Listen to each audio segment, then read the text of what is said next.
Hey everybody, Jeppy here, and today we're going to be going over the in-depth and very interesting lore about our favorite spawn peeker here in Rainbow Six Siege, Doc. Now before we get into the video, I wanted to say that Doc was my first ever operator I unlocked for Siege. I started playing in Operation Health and saw Doc on the main menu and thought he looked really cool. Also in real life I'm a paramedic, so I thought, I should know a thing or two of healing people and thought that might help me get used to Siege. Alright, now with all that out of the way, let's just dive right into the video. So Doc's real name is Khatib Gustavi. Oh my god, I hope I didn't butcher that, but I probably did.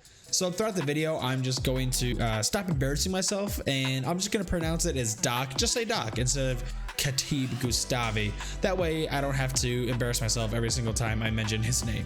Okay, so Doc was born on September 16th, 1977. So I don't think Ubisoft has updated Doc's age for a couple of years in the bio because it still says he's 39 on his bio. Doc grew up in Paris of Algerian and French parents. His parents and grandparents are well-respected personnel to the military and medicine professions. Of course, Doc enrolled into medical school when he got older, studying under the prestigious University Paris Descartes. Oh my god, I'm so bad at this. Doc had a very hard time finding a passion for his studies and schooling, leading to him almost dropping out at the end of his first year of his studies. So he believed that the way he was being taught and he would eventually end up in an office, a hospital, clinic, or something like that was a huge waste of his potential for saving lives. Doc eventually volunteered for the Médecins Sans Frontières, or MSF. Holy crap, I am so bad at pronouncing these things. I'm just gonna put them up on screen. Okay, so let me try this again. The Médecins Sans Frontières, or that was probably better actually, or the MSF. So this was Doc's true passion, being on the front lines in combat to directly take part in treatment of the sick or injured for friendlies and civilians. Doc has volunteered in many emergency frontline aid missions around the world. So I would actually like to say that out of all the ops I've researched and made videos about, that Doc is by far the most selfless and compassionate operator so far. The amount of times he volunteered to places is actually incredible. All right, so some of you might be familiar with Operation Turquoise or the Rwandan Genocide. So let me give you a little background of this, as Doc played an important role in this conflict.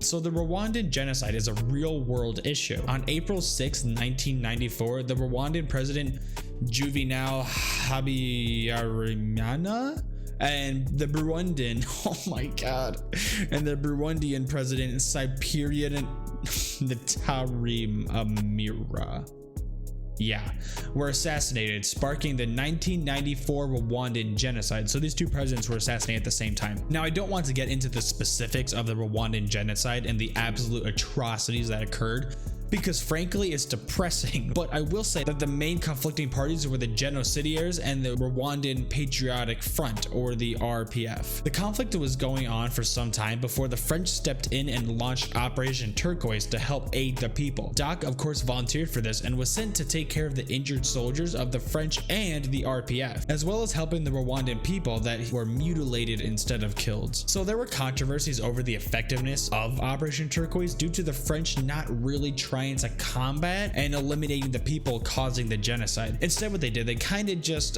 took ground, creating like a safe zone. But I've read that even in these safe zones that the French kind of started up, people would still get murdered. So something that still haunts Doc to this time is one day while he was helping people in Rwanda, the hospital that Doc was caring for all his patients, which were mostly survivors of failed murder attempts, was stormed by the local militia, and every single patient at that hospital was executed.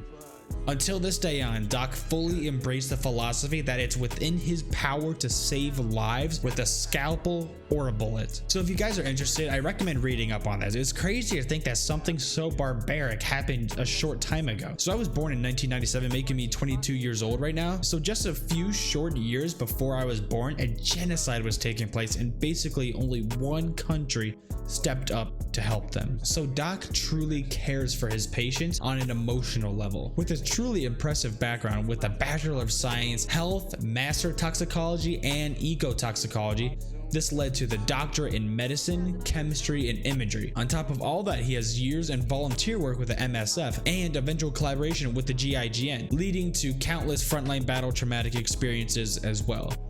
he became a keen candidate for our favorite leader, Dr. Harishva Pandey, or Harry, director of Team Rainbow. In Harry's report of Doc during his assessment, he discussed with him that he was pleasantly surprised that Doc was one of the most accessible and thoughtful people he've ever encountered, given his wealthy upbringing, which could have easily led him down a narcissistic path. Doc explained to Harry that he never really wanted to be a doctor and found his true passion being on the front line and spawn peeking from windows. Harry recognized that Doc is a huge asset to Team Rainbow due to his proclivity for conflict resolution. Behind the funding of Team Rainbow, Doc and his brilliant mind developed the MPD-0 stim pistol. Doc is quoted saying, "The first thing we're taught in battle triage is march, or looking for and treating in order major hemorrhages, airways, respiration, circulation, and hypothermia." So remember how I said earlier that I'm actually a paramedic in real life? I can actually say that this is very true in your trauma patients. So well done, Ubisoft, on reading up on your health lessons. Okay, back to the quote. "The first blood loss is always the greatest danger, and while my stim pistol delivers the necessary dosage of epinephrine to stimulate the heart and dilate the cardiovascular system with adrenaline." Okay, so sorry for keep on interrupting,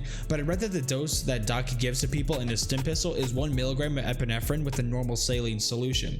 So this is actually the same dose we give to dead people in cardiac arrest, or pretty much when their heart stops. This, alongside CPR and good ventilations, is the best way to get people's heart started again, and I've seen it work. But to think that Doc is giving conscious people a 1 milligram dose is kind of crazy, to be honest. Well, I guess since he's shooting the stim pistol not directly into the veins like how we give epinephrine, and it's going directly into the muscle instead, it kind of dilutes it a little bit, then I guess the 1 milligram dose, he could get away with it. Okay, I really need to stop interrupting Doc's quote, so let's just get back right into it. The dose also includes micropellets that function as near instant coagulating agents. They race through the circulatory system, sealing up internal bleeding and damaged blood vessels, filling in wound cavities from the inside, preventing soldiers from bleeding out. I don't like keeping wounded soldiers on their feet, to be frank, but I also know that a soldier who can still fight will save yet more lives. Doc has a very close relationship with Emmanuel Pichon, or better known as Twitch. Doc respects how Twitch uses her drone technology to lessen the risk of other human lives. One person that Doc has a deep resentment with is Olivier Flamin, or Lion. During an incident in West Africa in 2015, Lion may have been at fault when a breach in quarantine procedure led to several medical personnel's deaths, including one of Doc's friends. So anyone can see how Doc has a hatred for Lion, saying that he has a lack of empathy which is necessary in medical crises. But on the contrary, Lion believes that Doc's humanitarianism is a liability, believing to be a waste of time while resources can be used elsewhere. So on a side note, this is the second time I have seen an operator have a huge problem with Lion. In the Thatcher lore video that I did, Thatcher ended up punching Lion in the face over a training exercise. It seems like Lion is a hothead and acts impulsively, and I'm actually pretty interested with him and considering doing a video on Lion in the future. So one of Doc's most important operations in Team Rainbow is when he joined up with Ash and Tachanka and headed over to New Mexico to help out with a strange disease that was turning all the victims into rabid monsters that would not stop until they killed everything. I'm actually referring to Operation Outbreak. Doc was a vital member to the team here due to his expertise in pathogen studies. Reports came across that a doctor took care of patient 0 and was still trapped within the hot zone of the infected, and they desperately needed to rescue her because she may know the location of patient 0's blood samples, which Doc can study to find a cure. If you want to know more about Operation Outbreak and the events and the planning that took place, and watch my lore video that I did with Ash, because I go into Operation Outbreak pretty in depth there, and it's also another good video that I think I did. So yeah, head over to the Ash video that I did. Well, that's all I got for you guys this time. Let me know what you think of Doc's interesting lore. Were you surprised to see how compassionate he is with his patients? Did you like the history behind the frontline duties? Let me know by writing a comment down below. Make sure to follow me over my Instagram, sirjeppy, as I'm on there every single day, and I average about 3 posts a day. Usually I do like memes, clips, and like run polls over there, so yeah, go follow it. Oh, and also it's a good way to see what I'm doing while I'm not making YouTube videos or streaming. So speaking of streaming, follow my Twitch. If you want to see me get mad or funny or events happening live, and just want to see what I am live and unedited, then I guess you should check that out. So yeah, leave a like and subscribe if you like the video. And with all that being said, Jeppy out. Really wanted to be a doctor and found his true passion being on the front line and well, spawn peeking from windows. And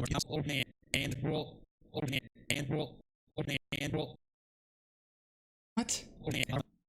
Front line and roll and roll and roll and roll and roll and roll and roll and roll roll. How the hell can that even come out of my mouth? Whoa, oh, whoa, whoa. How did I even make that noise? And roll spawn roll and roll spawn peeking from windows and roll spawn peeking from windows front line and roll spawn peeking from windows and roll spawn peeking on windows. What? How?